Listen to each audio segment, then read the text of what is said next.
Short ball पे ये shot कौन खेलता है यार। अगर मैं होता ना बस बॉल को देखता और शानदार।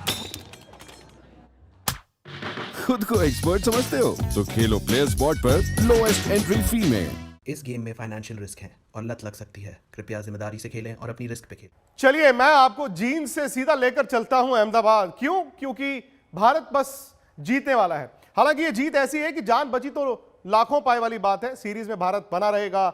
एक गेंद है 9 रन है। एक गेंद में 9 रन बनते नहीं है। हाँ, नो बॉल हो जाए तो पता नहीं, लेकिन फिलहाल शार्दुल ठाकुर ने अभी एक विकेट लिया। दरअसल शार्दुल ठाकुर ने आकर मैच को बदला था, जहां पर 2 गेंदों में उन्होंने 2 विकेटें ली थी। वहां से भारत फिलहाल वहां पहुंच गया जहां पर 185 को डिफेंड करेगा। एक गेंद 9 रन, यानी कि इस मैच को जीतकर भारत सीरीज को 2-2 से बराबर कर देगा। मेरे साथ मदन जी भी हैं और सनी भाई सुनील गावस्कर भी जुड़ने वाले हैं। हालांकि आज शाम भारत टॉस हारा था और इस सीरीज की रिवायत क्या थी? टॉस जीतने वाली टीम मैच जीत रही थी। चलिए मैं तो टीवी देख रहा हूं जी। आखिरी गेंद और भारत ने इस मुकाबले को 8 रन से जीता है। 8 रन से भारत इस मुकाबले को जीतकर इस सीरीज को बराबर कर चुका है। आखिरी मैच अब संडे को होगा। कहते हैं ना, मच टू प्ले फॉर। 2 टीमें आज भारत ने शानदार खेली। टॉस हारा, पहले बैटिंग की, लेकिन आज इस सीरीज में एक बार फिर एक नए खिलाड़ी को मौका मिला और उस खिलाड़ी ने जाबाज तरीके से बैटिंग की। सूर्य कुमार यादव। सूर्य कुमार यादव जैसे ईशान किशन ने दूसरे मैच में किया था, आज वो पहली बार बैटिंग करने आए। अपनी इंटरनेशनल करियर की पहली गेंद पर छक्का लगाया। 57 रन उन्होंने 31 गेंदों में बनाई, यानी कि ऋषभ पंत के रन, सूर्य कुमार यादव के रन, श्रेयस अय्यर के रन 185। भाई उसके बाद इंग्लैंड ने 1 विकेट तो गंवा दिया, बटलर आउट हो गए, लेकिन इंग्लैंड ने मुकाबला जबरदस्त किया। मैं आपको फटाफट थोड़ा सा स्कोर बता दूं। एक स्टेज पर तो डर लग रहा था, ऐसा लग रहा था कहीं बेन स्टोक्स इस मुकाबले को निकाल ही ना दे, लेकिन जैसे ही विराट बाहर गए, रोहित शर्मा को कप्तानी मिली, उन्होंने शार्दुल के हाथ में गेंद दिया, शार्दुल ने 2 विकेटें ली। उसके बाद भारत ने इस मुकाबले को 8 रन से जीता है। जेसन रॉय के 40 हैं, बटलर के 9 हैं, David Malan 14, Jonny Bairstow 25, Ben Stokes उन्होंने सिर्फ 23 गेंदों में 46 रन बनाए। मॉर्गन कप्तान साहब चले नहीं, 4 रन। उसके बाद सैम करन 3, इस जॉर्डन 12। हालांकि जोफ्रा आर्चर ने आखिरी ओवर में चौका छक्का लगाया, मैच थोड़ा करीब ले गए, 18 रन बनाए, लेकिन अंत में 177 रन 8 विकेट के नुकसान पर यह इंग्लैंड का स्कोर है। यानी कि 8 रन से भारत ने इस मैच को जीता है। गेंदबाजी में हीरो भारत के 3 विकेटें शार्दुल को मिली हैं। 4 ओवर 42 रन 3 विकेटें। और शायद सबसे बड़े हीरो आज गेंदबाजी में हार्दिक पांड्या थे, जिन्हें 5वें गेंदबाज के तौर पर खिलाना ही बेस्ट माना जाता है। लेकिन 4 ओवर 16 रन 2 विकेटें राहुल चहर को भी मिली है। और भुवनेश्वर ने किफायती गेंदबाजी की, 4 ओवर 30 रन 1 विकेट।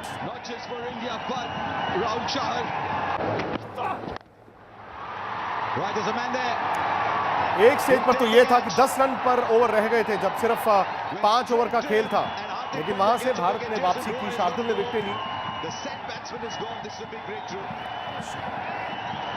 लेकिन अंत में जीत भारत की हुई है।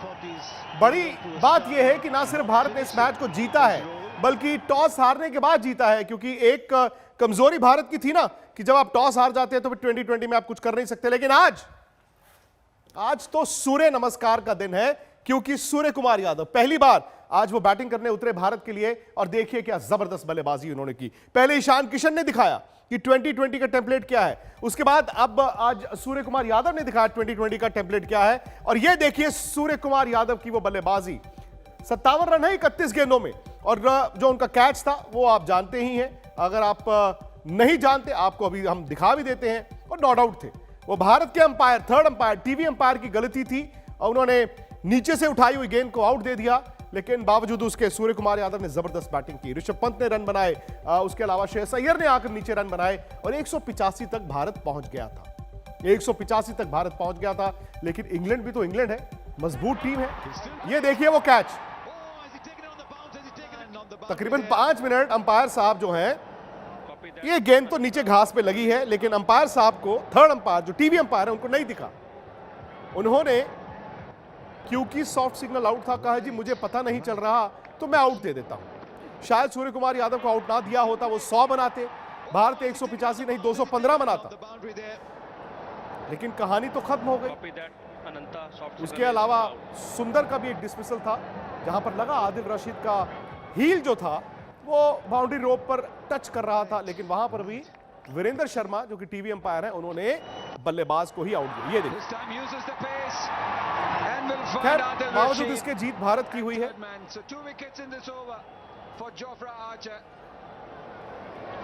And fourth in the game. And this is his best figures in T20Is as well. ये देखिए, Jofra Archer. ये पैर पीछे से हील जो है वो रोप को टच कर रही थी, लेकिन अंपायर साहब ने इसको भी आउट किया। खैर जो भी है, 185 रनों में भारत को लड़ना था और खूब लड़ा भारत। मदन जी भी मेरे साथ हैं, सुनील गावस्कर साहब भी मेरे साथ हैं, सनी भाई। This time uses the pace and will find Adil Rashid at third man. So 2 wickets in this over for Jofra Archer and fourth in the game. Madan ji आप देख ही रहे हैं अपनी टीवी स्क्रीन पर, Figures in T20Is as well. Surya Kumar Yadav के साथ तो धोखा हुआ है, शायद सुंदर के साथ भी हुआ। Even though it was close, but was taken legitimately by Adil और बिल्कुल Rashid. मेरे को लगता है कि हमारे जो थर्ड अंपायर हैं वो घबरा गए थे, क्योंकि बिल्कुल दिखाई दे रहा था टीवी पे कि जो बॉल है वो नीचे टच किया, और जब संजू सुंदर का जो डिसीजन था वो भी ऐसा लग रहा था कि उनका पाँव जो है वो बोर्ड को टच हो गया था। तो ये मैं समझता हूँ कि टेक्नोलॉजी होते हुए भी अगर आप गलतियाँ करते हैं तो इसका मतलब कहीं ना कहीं जाके ये जो है क्योंकि ये बड़े क्रूशल डिसीजन होते हैं, और अगर आप ऐसे डिसीजन 2020 के डिसीजन, ऐसे डिसीजन जहाँ पे मैच चेंजेस होते हैं, ऐसे डिसीजन अंपायर को बड़े सूझबूझ से देने चाहिए। बट आज हम तारीफ करनी चाहिए हमें सूर्य कुमार यादव की। वो तो ऐसे लग रहे थे कि बड़े सीनियर कंपेनर हैं। उन्होंने पहली बॉल पे जो 6 क्या शॉट खेला है, मैं समझता हूँ कि डेब्यूटेंट खिलाड़ी अगर आके ऐसा शॉट करता है, ऐसे लगता है कि बड़े मजे हुए प्लेयर हैं। आईपीएल का इतना ज्यादा उनको एक्सपीरियंस है, उनके चेहरे पे कोई शक ही नहीं था। वो ऐसा लग रहा था कि वो आईपीएल का ही एक मैच खेल रहे हैं। सही बात है, ये बल्लेबाजी भी उनकी बदजी हम दिखा रहे हैं। सनी भाई सवाल ये आता है कि सिलेक्टर्स को भी शायद कॉम्प्लीमेंट करना पड़ेगा। ये जो सिलेक्शन पैनल है जिसने इन खिलाड़ियों को रिवॉर्ड दिया, उन्होंने ये नहीं कहा कि भाई ये 5 साल से टीम के साथ है, ये 4 साल से टीम के साथ है, देख लो इसके साथ चलो। उन्होंने कहा नहीं, जिन्होंने आईपीएल में परफॉर्म किया है भाई उसको टेस्ट तो करें, भले वो ईशान किशन हो, भले वो सूर्य कुमार यादव हो। शायद भारत को जो T20 का एक टेम्पलेट चाहिए था बैटिंग में, वो इन दोनों खिलाड़ियों ने दिखा दिया है। जी हाँ, देखिए आप अगर किसी को चुनना चाहेंगे नेशनल टीम में तो आपको आईपीएल का परफॉर्मेंस देखना चाहिए, क्योंकि आईपीएल की जो कंपटीशन होती है जहाँ पे विदेश के भी खिलाड़ी होते हैं और दिग्गज खिलाड़ी होते हैं, तो उनके खिलाफ उनके साथ भी अगर आप परफॉर्म करें तो उसका मतलब है कि आप इंटरनेशनल क्रिकेट के लिए, आप अपने देश के लिए खेलने के लिए तैयार है।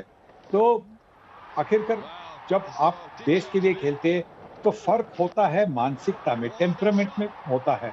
अब ईशान किशन ने अपने डेब्यू में बता दिया, और अब सूर्य कुमार यादव ने भी अपने डेब्यू में बता दिया कि भारत के पास ऐसे 2 अच्छे खिलाड़ी हैं जो अगर किसी को इंजरी हो तो फिर वो स्टेप इन करके वो रन बना सकते हैं।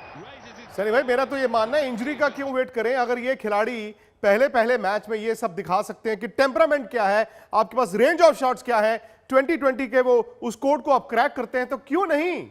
वर्ल्ड कप भारत में होना है, अभी वक्त है, आईपीएल भी आएगा और इंटरनेशनल क्रिकेट भी आएगी, क्या पता यही खिलाड़ी 11 में खेल रहे हो। तो चलिए, सनी भाई का ये मानना है कि ये खिलाड़ी पके हुए थे इसीलिए यहां पर परफॉर्मेंस हुई है, लेकिन ये परफॉर्मेंस थी क्या वो देख तो लें। सनी भाई 2-2 टीमें दोनों मजबूत हैं। भारत को ये डिसएडवांटेज था कि वो पहले बैटिंग कर रहे थे। डिसएडवांटेज मतलब चूंकि एक टेम्पलेट आपके पास नहीं है जब पहले बैटिंग करते हैं, भले वो सूर्य कुमार यादव हो, श्रेयस अय्यर हो, ऋषभ पंत हो।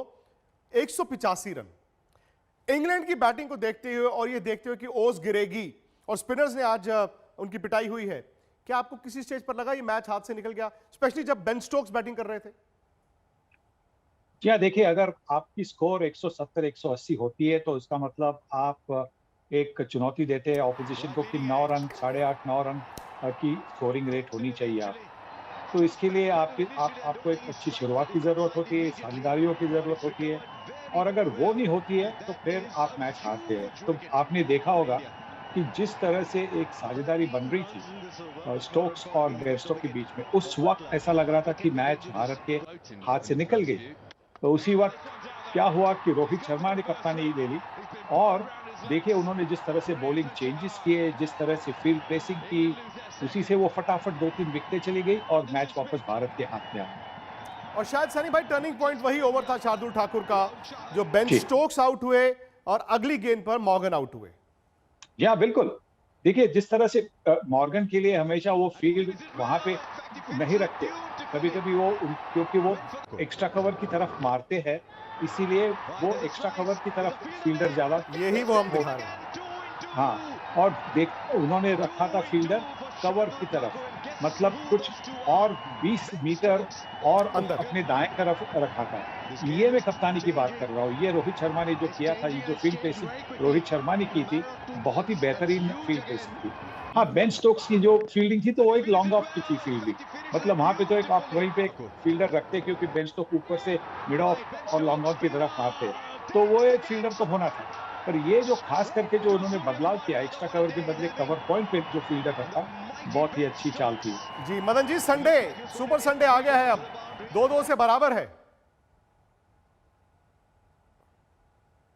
देखिए वह दुनिया की सबसे बेहतरीन 2 टीमें खेल रही हैं, तो ऐसी ही सीरीज होनी चाहिए क्योंकि इसमें मज़ा भी काफ़ी आता है। पर आज मैं थोड़ा सा क्रेडिट, थोड़ा सा नहीं बहुत ज़्यादा क्रेडिट बॉलर्स को भी दूंगा, क्योंकि देखिए हार्दिक पांड्या ने जो आके 18वां ओवर किया है, बिल्कुल वो भी एक टर्निंग पॉइंट था। शार्दुल ठाकुर का तो था ही, वो तो था ही, पर इस क्रिकेट में एक ओवर जो है बहुत अहमियत रखता है।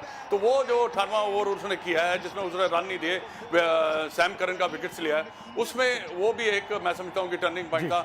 आज हमारे पेसर ने बहुत ही अच्छा इम्प्रोवाइजेशन किया है, स्लोअर बॉल का बहुत अच्छा इस्तेमाल किया है। तो ये एक एज ए बिल्कुल जैसे सनी भाई ने कहा, रोहित शर्मा, देखिए इस क्रिकेट में फील्डिंग लगाना भी एक बहुत बड़ा आर्ट है, कहाँ पे हिट मरवानी है वो एक देखने वाली बात होती है। सही बात है। और देखिए ना, जीत इतनी एक्साइटिंग होगी कि मैं भी सुपर संडे बोल गया, ये भूल गया कि ये तो सुपर सैटरडे होना है, संडे नहीं है, ये सैटरडे है। लेकिन सनी भाई जाते जाते आपने कहा कि गेंदबाजी, क्योंकि देखिए आपको 185 डिफेंड करने, इंग्लैंड जैसी टीम के खिलाफ करने हैं। अब सवाल ये आ जाता है कि सूर्य कुमार यादव चल रहे हैं, ईशान किशन पता नहीं अगले मैच में फिट होंगे कि नहीं होंगे। क्या वो दिन आएगा जहां हमें ईशान किशन और सूर्य कुमार यादव दोनों शायद इस शनिवार को 11 में दिख जाएं? दिखने भी चाहिए, अगर ईशान किशन फिट है तो दिखने चाहिए, क्योंकि अभी देखिए 4 मैचेस हो गए, 4 मैचेस में राहुल का कोई फॉर्म नहीं है। और अगर आपको ये श्रृंखला जीतनी है तो ईशान किशन और रोहित शर्मा को ओपन करना चाहिए, और विराट कोहली को नंबर 3 और नंबर 4 पे सूर्य कुमार यादव, श्रेयस अय्यर, ऐसी बल्लेबाजी आपको जरूरत है। आपकी अच्छी शुरुआत होगी, आपकी सिर्फ 2 ही विकेटें गई है, तो नंबर 5 पे ऋषभ पंत आ सकते हैं या हार्दिक पांड्या 5 और 6 पर आ सकते हैं, वो भी हो सकता है। पर अगर ईशान किशन फिट है तो 5वीं मैच के लिए उनको खेलना जरूरी है, बिल्कुल, इसमें कोई 2 राय नहीं है। बहुत बहुत शुक्रिया सनी भाई आपका। और जान बची तो लाखों पाए वाली बात हुई, क्योंकि ये मैच अगर हाथ से निकल जाता तो सिर्फ ये एक मैच नहीं था, सीरीज भी भारत के हाथ से निकलती। लेकिन गेंदबाजों ने जिताया है, लेकिन बनाया किसने? सूर्य कुमार यादव ने। इसीलिए ये सूर्य नमस्कार। अच्छा, इस शो में इतना ही है आज तक, पर इसके बाद खबरें चलती रहेंगी। लेकिन आपको कहां पर आना है? हमारे YouTube चैनल स्पोर्ट्स तक पर जीत का महाजश्न आप और हम मिलकर मिलाएंगे। अब से ठीक 3 मिनट बाद आप स्पोर्ट्स तक पर आइए। अभी तक अगर आपने सब्सक्राइब नहीं किया है तो कर लीजिए, आज मजा बड़ा आएगा। फिलहाल देखते हैं आज की बड़ी खबर। स्पोर्ट्स से जुड़ी किसी भी अपडेट के लिए स्पोर्ट्स तक को सब्सक्राइब करें और हमारे फेसबुक और इंस्टाग्राम पेज को भी जरूर फॉलो करें।